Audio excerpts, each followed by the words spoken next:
rekan-rekan media sekalian, bahwa malam ini barangkali istimewa karena selama ini kita melakukan press conference dengan jajaran Jampitsus, tetapi malam ini kita akan bersama-sama dengan jajaran pidana militer. Tentu dalam kaitan dengan penetapan tersangka perkara koneksitas dalam perkara korupsi satelit slot orbit 123 derajat bujur timur, ya, pada Kementerian Pertahanan. Rekan-rekan media, Direktur Penindakan pada Jampitmil beserta jajaran tentunya nanti akan menyampaikan terkait dengan perkembangan penanganan perkara dimaksud. Namun yang perlu kami sampaikan bahwa dalam perkara ini setidaknya ada 52 orang saksi dari kalangan sipil yang sudah dipanggil dan diperiksa, dan juga ada 7 orang dari kalangan militer, dan kemudian setidaknya ada 9 orang yang diperiksa sebagai ahli. 6 diantaranya merupakan ahli satelit, ya, dan yang lainnya tentu ada ahli hukum dan ahli keuangan negara. Dan perlu kami sampaikan bahwa jajaran Jampitmil tentu terus berkomitmen, ya, bagaimana menegakkan hukum terkait dengan terlaksananya fungsi-fungsi penegakan hukum koneksitas, khususnya dalam penanganan perkara tindak pidana korupsi. Oleh karenanya kita dengarkan Direktur Penindakan dan jajaran akan menyampaikan rilis terkait dengan perkembangan penanganan perkara ini. Kami persilakan Pak Dir. Baik, terima kasih Pak Kapus Penkum. Assalamualaikum warahmatullahi wabarakatuh. Selamat malam, salam sejahtera untuk kita semua. Shalom, Om Swastiastu, Namo Buddhaya, salam kebajikan.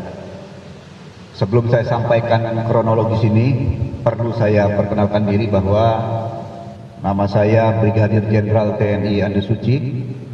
Saya berdinas sebagai Direktur Penindakan di Jampitmil. Sedangkan yang berada di belakang saya adalah para tim penyidik yang sedang melaksanakan kegiatan penyidikan dalam perkara Navayu. Pada hari Rabu tanggal 7 Mei 2025, tim penyidik koneksitas pada Jaksa Agung Muda Tindak Pidana Militer telah melakukan penetapan terhadap 3 orang tersangka dalam perkara koneksitas adanya dugaan tindak pidana korupsi pada proyek pengadaan user terminal untuk satelit slot orbit 123 derajat bujur timur pada Kementerian Pertahanan di tahun 2016. Tindak pidana tersebut terkait pelaksanaan pengadaan berdasarkan agreement for provision of user terminals and related services and equipment antara Navayu International AG dan Kementerian Pertahanan tanggal 1 Juli 2016 dan sesuai agreement tanggal 15 September 2016 pada Kementerian Pertahanan yang dilaksanakan oleh Navayu International AG. Adapun tim penyidik menetapkan 3 orang tersangka berdasarkan surat perintah penyidikan nomor sprint 78A garis miring PM garis miring PMPD 1 garis miring 05/2025 tanggal 5 Mei 2025 terhadap 1. Tersangka Laksamana Muda TNI Purnawirawan LNR selaku Kepala Badan Sarana Pertahanan Kementerian Pertahanan dan selaku pejabat pembuat komitmen ditetapkan berdasarkan penetapan tersangka nomor TAP 11 garis miring PM garis miring PMPD 1/05/2025 tanggal 5 Mei 2025. Yang kedua, tersangka ATVDH selaku tenaga ahli satelit Kemhan ditetapkan berdasarkan penetapan tersangka nomor TAP 12 PM PMPD 105/2025 tanggal 5 Mei 2025. Ketiga, tersangka GK selaku CEO Navayo International AG ditetapkan berdasarkan penetapan tersangka nomor TAP 13 PM/PMPD 105/2025 tanggal 5 Mei 2025. Kasus posisi dalam perkara ini yaitu Kementerian Pertahanan Republik Indonesia melalui tersangka Laksamana Muda TNI Purnawirawan LNR selaku Kepala Badan Sarana Pertahanan Kementerian Pertahanan dan selaku pejabat pembuat komitmen telah menandatangani kontrak dengan tersangka GK selaku CEO Navayo International AG. Ini perusahaannya berada di Hungaria. Tanggal 1 Juli 2016 tentang perjanjian untuk penyediaan terminal pengguna jasa dan peralatan yang terkait, agreement for the provision of user terminal and related service and equipment, senilai 34.194.300 US dollar dan berubah menjadi 29.900.000 US dollar. Yang kedua, bahwa penandatanganan kontrak antara Navayo International AG dengan PPK tersangka Laksamana Muda TNI Purnawirawan NLR dilakukan tanpa ada tersedianya anggaran. Jadi tidak ada anggaran. Dan penunjukan Navayo International AG sebagai pihak ketiga tanpa melalui proses pengadaan barang dan jasa, di mana Navayo International AG juga merupakan rekomendasi aktif dari tersangka ATDVH.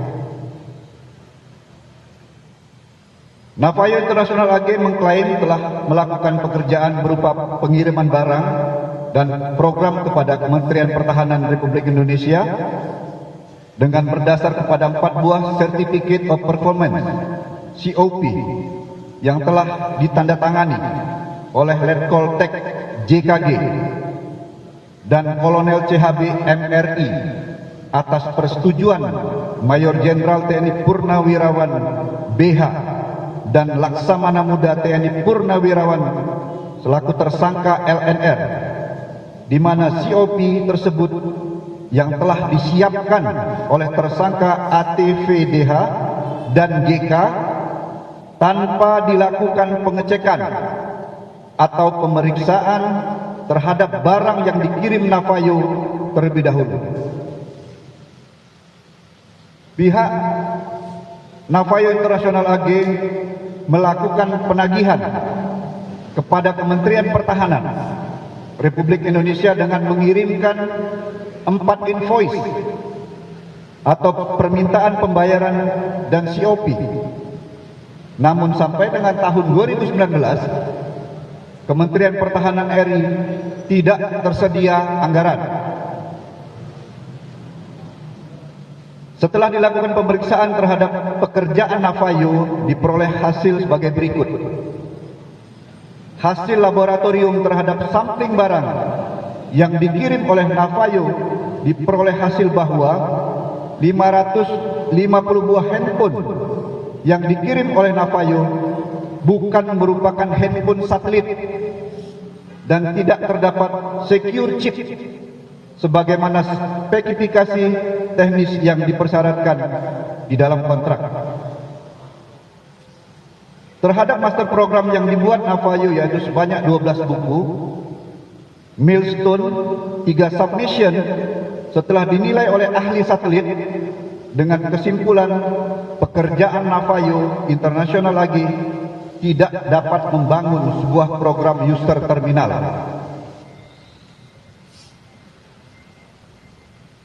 Yang telah disampaikan Bapak Kapus Penkum tadi, kami telah memeriksa saksi terdiri dari 52 orang saksi sipil, 7 orang saksi militer, serta 9 orang dari saksi ahli. Kementerian Pertahanan Republik Indonesia harus membayar sejumlah 20.862.822 US dollar berdasarkan final word putusan arbitrase Singapura karena telah menandatangani COP. Sementara menurut perhitungan dari BPKP, kegiatan yang telah dilaksanakan oleh Navayo International AG telah menimbulkan kerugian negara sebanyak 21.384.851,89 US dollar. Untuk memenuhi kewajiban pembayaran sejumlah 20.862.822 US dollar berdasarkan final word putusan arbitrase Singapura dan permohonan penyitaan Wisma Wakil Kepala Perwakilan Republik Indonesia, Rumah Dinas Atase Pertahanan dan Rumah Dinas atau Apartemen Koordinator Fungsi Politik KBRI di Paris oleh jurusita di Paris terhadap putusan Pengadilan Paris yang mengesahkan putusan Tribunal Arbitrase Singapura tanggal 22 April 2021 yang dimohonkan oleh Navayo International AG atas putusan Arbitrase Internasional Commercial Court atau ICC Singapura.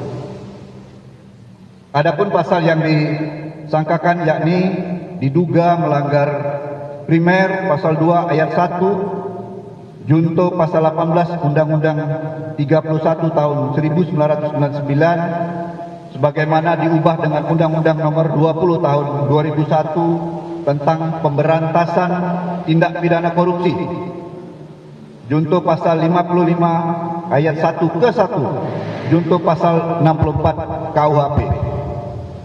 Subsidiar pasal 3 junto pasal 18 Undang-Undang nomor 31 tahun 1999 sebagaimana diubah dengan Undang-Undang nomor 20 tahun 2021 tentang pemberantasan tindak pidana korupsi junto pasal 55 ayat 1 ke 1 junto pasal 66 KUHP.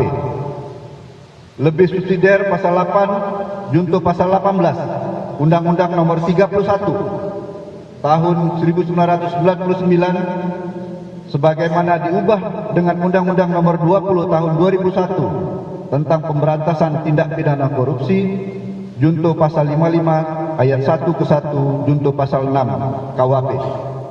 Demikian yang dapat kami sampaikan terkait dengan penetapan tersangka kasus yang terjadi di Kementerian Pertahanan. Kami mohon doa restu kepada kawan-kawan sekalian supaya tim penyidik bisa melaksanakan tugas ini secara maksimal. Terima kasih. Baik, terima kasih Pak Dirdak. Saya kira kalau ada beberapa pertanyaan, silakan.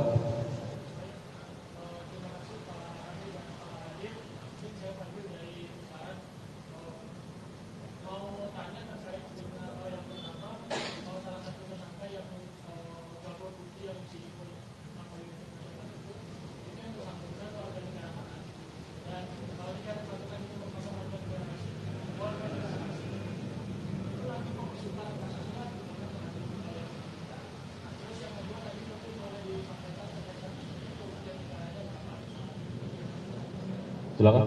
Ya. Baik, Gabor Putih ini warga negara Hungaria, ya. Nanti pelaksanaan pemeriksaannya tetap dilaksanakan di sini, di sidang di sini nanti secara lanjut tim penyidik nanti akan mengembangkan pemeriksaan itu, Mas. Kerugian negara dirupiahkan sekitar 300 miliar. Kalau kala itu 15.000 kurang lebih $1. Barangkali tambahannya bahwa penyidik pada perkara ini sudah juga melakukan koordinasi dengan berbagai instansi terkait dan sudah melakukan upaya-upaya pemanggilan terhadap yang bersangkutan. Yang mudah-mudahan dengan kerjasama yang baik lintas kementerian, tentu pada waktunya nanti yang bersangkutan bisa memenuhi panggilan dari penyidik untuk dilakukan pemeriksaan. Saya kira begitu. Ada yang lain? Silakan.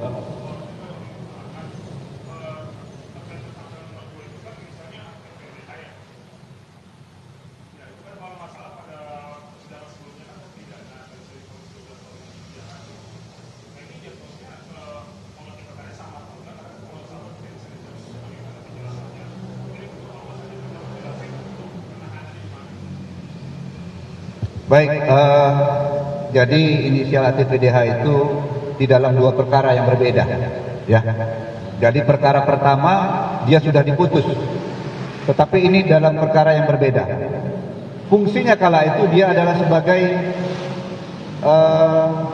perantara, sehingga nanti diputuskan dalam perkara yang berbeda.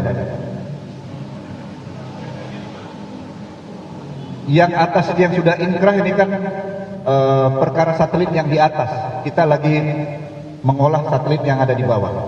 Ya. Sementara yang sekarang sedang ditahan di Rutan Cipinang. Salemba ya. Jadi tambahannya bahwa terhadap yang bersangkutan ini baru penetapan tersangka, ya, karena yang bersangkutan itu sudah inkrah, ditahan dalam perkara lain, ya, menjalani hukuman.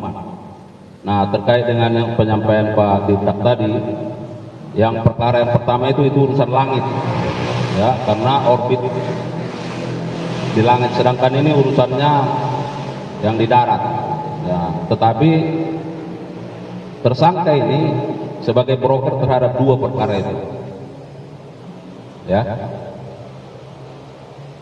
bisa dipahami. Dia sebagai broker terhadap perkara yang pertama, juga terhadap perkara yang kedua, sebagai perantara. Nah, perkara yang pertama dia sudah dihukum, sekarang sebagai tersangka dalam perkara yang kedua. Silakan.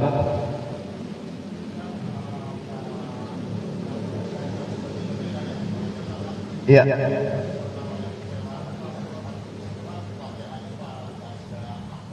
Iya. Beda, Pak. Ini dalam perkara yang berbeda, sehingga pejabatnya pejabat yang lain. Iya. Kalau yang perkara pertama beda pejabat. Jelas ya? Silakan. Saya Pedro dari Tempo, Pak, izin nanya, itu terkait dua tersangka, kan satu tadi kan sudah ditahan dalam kasus yang lainnya. Sudah inkrah. Dua lagi itu apakah sudah dilakukan penangkapan atau penahanan atau bagaimana? Yang mana? Yang dua lagi, yang GK sama yang L. Yang mana? Yang GK sama yang L. Yang GK sementara kan masih ada di luar negeri, sehingga kita yang disampaikan Pak Kapus Penkum, kita sedang berupaya, kita sudah melakukan pemanggilan. Nanti kalau mekanismenya yang akan kita tetapkan, kita akan jalankan itu. Satu lagi berarti sudah Iya. ditahan di mana berarti yang L? Yang pertama sementara penyidik belum menahan. Iya. Dalam Jadi, waktu dekat nanti kita akan tahan. saya kira penegasannya yang sudah kami sampaikan bahwa rilis pada malam hari ini penetapan tersangka terhadap 3 orang. Satu sebagai PPK, satu sebagai perantara, satu sebagai pelaksana atau kontraktor lah kalau istilah kita, ya. Nah, terhadap penetapan ini belum dilakukan upaya-upaya pemaksaan atau upaya paksa seperti penahanan dan seterusnya, karena ini masih akan berproses, ya. Saya kira begitu. Ada lagi? Silakan.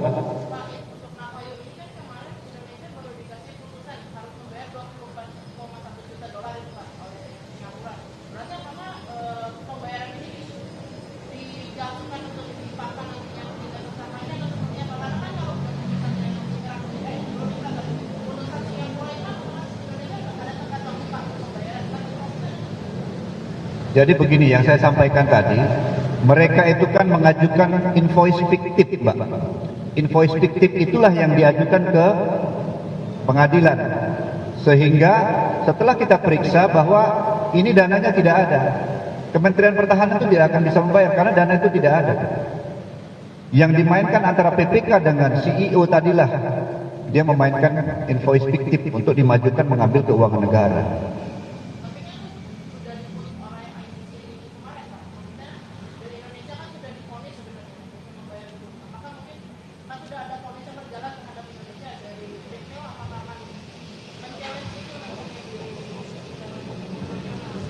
Itu sedang berproses ya Mbak. Nanti kita akan sampaikan lebih lanjut ya. Ini sudah di antara proses antara kita dengan pemerintah Hungaria. Terkait itu tadi sekarang sedang berproses, kita diwakili oleh Datun ya. Nanti kita lihat bagaimana perkembangannya ya, terhadap cukup ya. Baik, sebelum kita akhiri kami umumkan juga